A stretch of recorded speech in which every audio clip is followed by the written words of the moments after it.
তো আজ আমি আপনাদেরকে বানিয়ে দেখাবো মুরগির ছাল। চলো কি করে বানাতে হয় আমি আপনাদেরকে দেখিয়ে দিচ্ছি।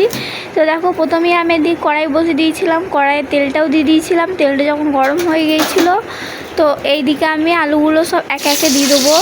দেখো, এখানে আমি আলুগুলো লম্বা লম্বা করে কেটে নিয়েছি, আপনারা আপনাদের সাইজ মতন কেটে নেবে।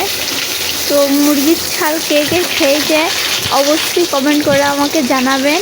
আর এদিকে দেখো, আমি পরিমাণ মতন এদিকে নুন দিয়ে দিচ্ছি। নুন দিয়ে একবার আলুটাকে নেড়ে নেব।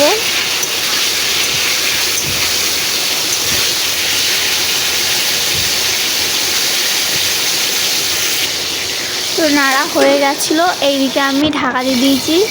তো মাঝখানে আমি ঢাকাটা একবার খুলে নেব আর একবার ভালো করে নেড়ে দেবো।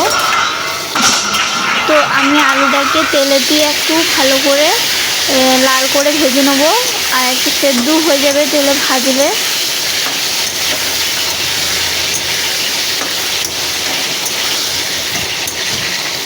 এমনি করে আপনারাও বানাবেন ঘরে, দেখবে খুব ভালো লাগবে খেতে মুরগির ছাল। মুরগির মাংস থেকে ছালটাই মনে হবে বেস্ট। তো আমি আবার ঢাকা দিয়ে দিয়েছিলাম কড়াইটা, ঢাকাটা খুলে একবার দেখিয়ে দিচ্ছি আপনাদেরকে। দেখো, ঠিক আমি এমনি করে ভেজে নিয়েছি আলুগুলো। তারপর একে একে সব তুলে নেবো আলুগুলো একটা থালাতে।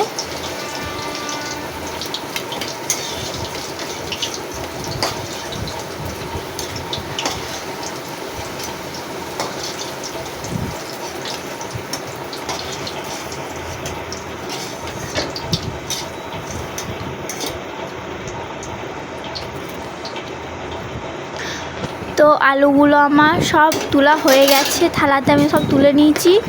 আর এদিকে দেখো, ওই তেলেতেই আমি একটু জিরে দিয়ে দেবো। ওই তেলে আমি জিরে দিয়ে দিয়েছিলাম, আর পেঁয়াজগুলো যেগুলো কেটে রেখেছিলাম পাতলা পাতলা করে, ওই পেঁয়াজগুলো আমি তেলের মধ্যে দিয়ে দেবো। তো দেখো, এমনি করে আমি পেঁয়াজগুলো কেটে নিয়েছিলাম। তবে এখানে আমি দুটো পেঁয়াজ নিয়ে নিয়েছিলাম। আপনারা আপনাদের পরিমাণ মতন দিয়ে দেবে পেঁয়াজটা। আমি একটু দুটো দিয়ে দিয়েছি, আর এইটাকে আমি একটু নেড়ে নেবো। পেঁয়াজটাকে আমি লাল করে ভাজবো একটু।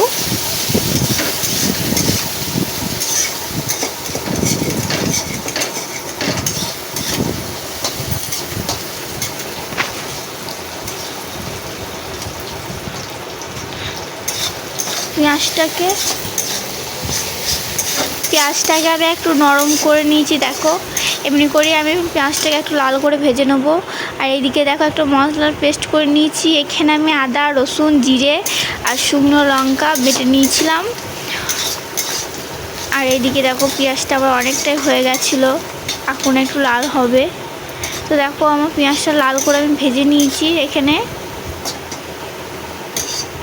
ঠিক এমনি করে আপনারাও ভেজে নেবেন। আর এখানে আমি মশলা পেস্টটা দিয়ে দিচ্ছি, ভালো করে কষিয়ে নেবো মশলাটাকে। আমি এখানে আলু দিয়ে একটু মাখা মাখা করছি। আপনারা মুরগির ছালটা এমনি কষাও করতে পারবেন, ওইটাও ভালো লাগে। যেহেতু আমি একটু গায়ে গায়ে করবো, মুরগির ছাল কষাও ভালো লাগে, আবার আলু দিয়েও ভালো লাগে।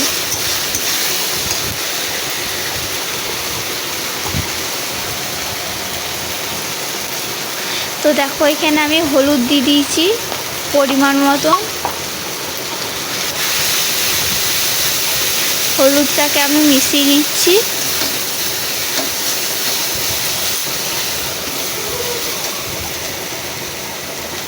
আর এখানে আমি 3টে ছোটো ছোটো টমেটো কুচি করে রেখে দিয়েছিলাম, ওইটাই দিয়ে দিচ্ছি। আবারও ভালো করে আমি মশলাটা কষিয়ে নেবো। আর ওই বাটিটা আমি জলটাকে ধুয়ে দিয়ে দেবো মশলাটি। এই মশলাটাতে আমি দিয়ে দেবো।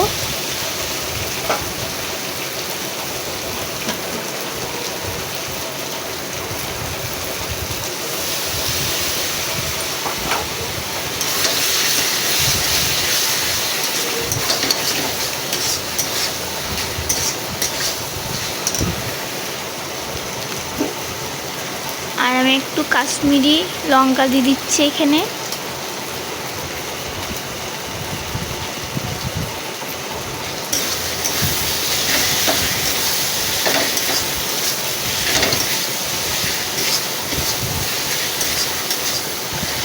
আবারও আমি ভালো করে মশলাটা কষিয়ে নেবো। তো দেখো এখানে আমার মশলাটা কষানো হয়ে গেছে, খুব ভালো করে মশলাটাকে আমি কষিয়ে নিয়েছিলাম।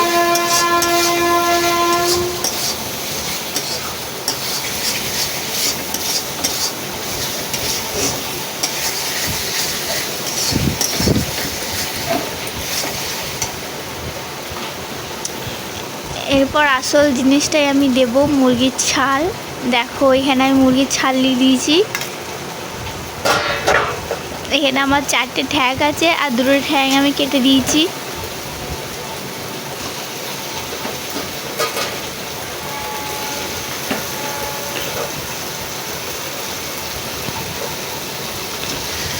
তো এখানে দেখো আমি সব মুরগির ছালটাকে দিয়ে দিয়েছিলাম।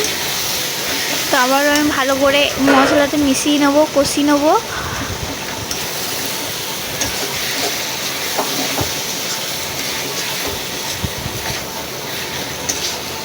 আপনারা কে কে খেয়েছেন অবশ্যই কমেন্ট করে জানাবেন আমাকে।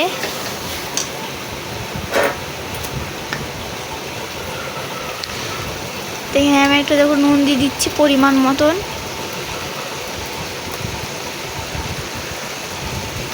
এখানে পরিমাণ মতো নুন দিয়ে দিয়েছি। আবারও ভালো করে আমি এটাকে কষিয়ে নেবো।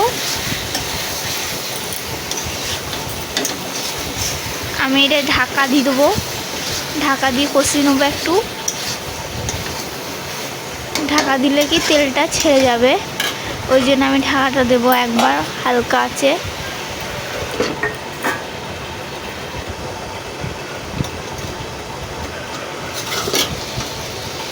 তো দেখো কত পরিমাণে তেল ছেড়ে দিয়েছে আমার ছালটাতে।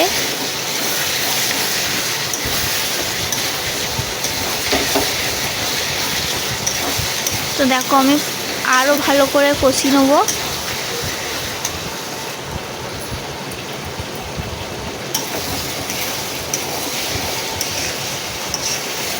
এইটা যত ভালো করে কষাবেন তত বেশি তেল বেরিয়ে যাবে। অল্পই তেল দেবেন, দেখবেন এতে তেল আরও বেরিয়ে যাবে। বেশি তেল দেওয়া দরকার নাই এতে।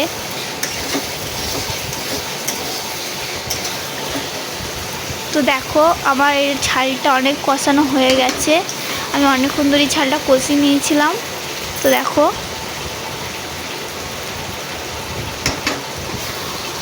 ছালটা আমার ভালোই কষানো হয়ে গেছে।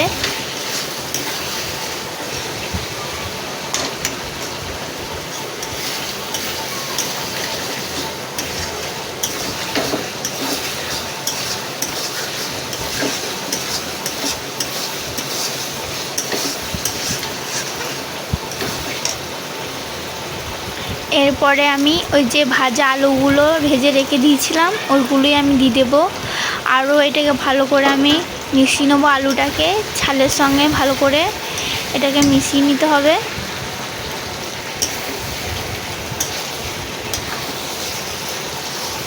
তো দেখো আমি ছালের সঙ্গে ভালো করে মিশিয়ে নিচ্ছি।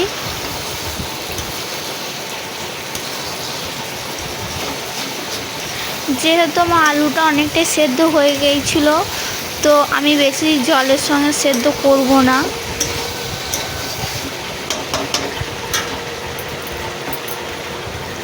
এবার আমি ঢাকা দিয়ে দেবো একটু।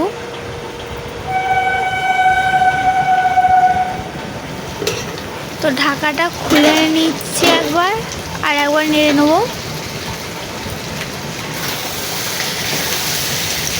তো আমার আলুর সঙ্গে ছালটা খুব ভালো করে আমি মিশিয়ে নিয়েছি। দেখো এখানে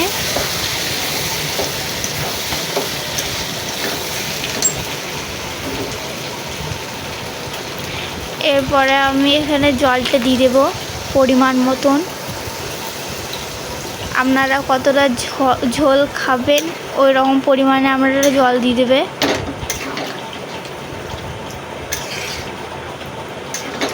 তো যেহেতু আমি ছালটা একটু গায়ে গায়ে করব, মাংসের মতনই দেখতে লাগবে। আপনারা দেখুন মাংসকে ফেল করে দেবে। এই ছালটা একবার খেলে আবার খেতে মন করবে।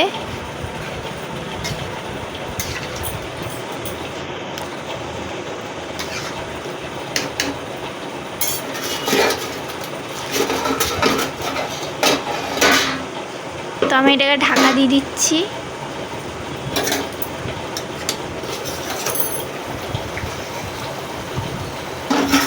তো দেখো আমার ঝোল ফুটে গেছে, এনে আমি ঢাকা দিয়ে দিয়েছিলাম। ঠিক যা দেখো মনে হচ্ছে মাংসই রেঁধেছি, মাংসের মতনই লাগছে একদম।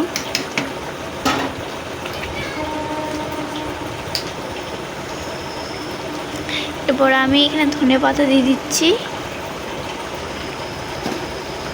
আমার ঝাল রান্না কমপ্লিট হয়ে গেছে। তো এই ভিডিওটা কেমন লাগলো অবশ্যই কমেন্ট করে জানাবেন, আর চ্যানেলটাকে সাবস্ক্রাইব করে নেবে, আর একটা লাইক করে দিও।